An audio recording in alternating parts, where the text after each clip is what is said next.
waxaan ku faraxsanahay qofka ugu horeeyay oo Tabaarak ICT ka shaqo bilaabay anigoo ah inaan halkan soo istaago Tabaarak aan ugu hambaliyeeyo guushan weyn ee caab ay gaartay inta kadib guushan waxay ku timid runtii aan dadaal iyo karti ay muujiyeen maamulka iyo injineerada hawshan ka soo shaqeeyay waxaan u maleynayaa filligan IT-da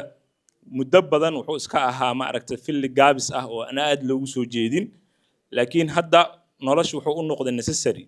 every step oo nolosha aad qaadaysid waxaa laga maarmaan ah inaad ma aragtay digital inaad u isticmaasho baahidaas ayadoo jirto marka in shirkado sida Tabaarak ICT oo kale la helo oo baahidii ma aragtay daboolay in la helo runtii wax weyn ayay dalka ay u tahay waxaana aad muhiim u ah in productiga dalka iyo wax soo saarka injineerada wadanka ay soo saareen ma aragtay in lagu kalsoonaado shirkadaha hadda Soomaaliya horumarka badan ka gaarsiiyay dhanka filliga IT-da waa shirkado Soomaaliyeed waaye dhanka isgaarsiinta bangiyada iyo meel walba marka la fiirsho waxaan u maleysaa in wali kalsoonidii la rabay aan lagu qabin oo aanan ma aragtay taageerada ay rabeen aan wali la siinin oo laga yaabo in systemyada markii ay xoogaa kuus fiican ay noqdaan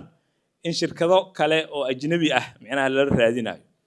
marka waxay u baahan tahay wacyigelin badan runtii iyo laftigeeda tiimanka IT-da qolole ku jiraan in ay ka soo baxaan ay waxa ay hayaan ay bulshada ay horgeeyaan oo sidaan oo kale barnaamijyo waaweyn oo kale loo qabto oo productiyada iyo horumarka ICT wadanka oo ku tilaabsanayo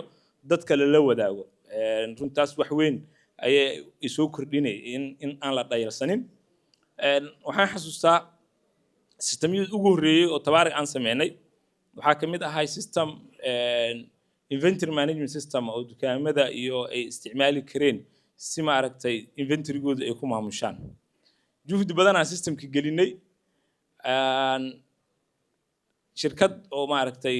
alaabo badeecadaha soo dejiso oo bakaaro ku taalan alaabta aan u geynay systemka ugu horeeyay abuurno kamid ah systemka aan juhdiga soo gelinay sidoo in muddo markuu ku shaqeynayay ayaa maalin dambe waxaan ugu noqonnay kormeer bal say shaqada u socoto wuxuu yiri systemkani waa iska dhaafay niyo maxaa dhacay maxaa isaga dhaafto waay wuxuu dhahay baalkaana iga halaa waa muuski macnaha systemka uu ku shaqeynayo dhan wuxuu u akiyay oo u joojiyay ma aragtay haddana waxaan maleynayaa every dukaan kasta iyo meel kasta oo la tago haddii maanta systemkaas uu halaabo amba internetka amba wax ay ka go'aan shaqada dhan waa istaagtay عكسي نقطة مركو رأي الموضوع استاجي ولوم جوجينين مركو مانو والبطلابة أيان رنتي أن هرقسي قادنا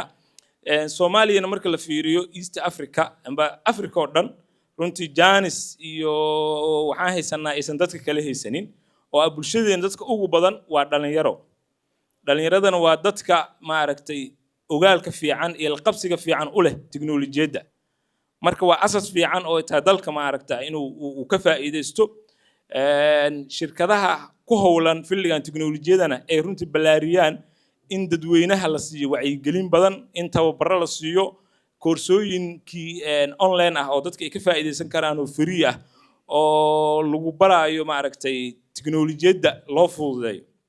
marka saas leeyahay wadamada aniga aan isku mandiqada ku naalo tusaale ahaan marka aan ka soo qaadanay Kenya kale waxay leedahay intaasoo ma aragtay hay'ada ah oo ka shaqeeyo inay dadka baraan tiknoolajiyada si bilaash ah inay baraan aan arkay every month ay waxay soo saaraan 2,000 oo qofood hay'ad oo maxaa la oo hab ah oo ay baraan coding ay baraan sidoo kale wadamada dariskana aad sida Ethiopia kale waxay qaadaan system diyaarado digital strategy oo 2025 ah oo lagu soo saarayo 5 million coders ah lagu soo saarayo dawladda Imaaraadka ay kala shaqeynayso annaga marka inaan ogaalkeena uu balaaran yahay oo haddii laga yaabo dawladda gaabis badan inuu ka jiro in shirkadaha filligan ku jiro ay isxilqaan fiican sameeyaan hadda su'aal ahaan barnaamijka bile oo kale oo Tabaarak ICT iyo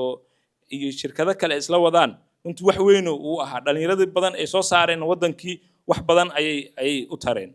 marka mar labaad iyo mar saddexaad waan u hambalyeeynaa shirkadda ma aragtay Tabaarak ICT shahaadadan caalamiga ay qaadatay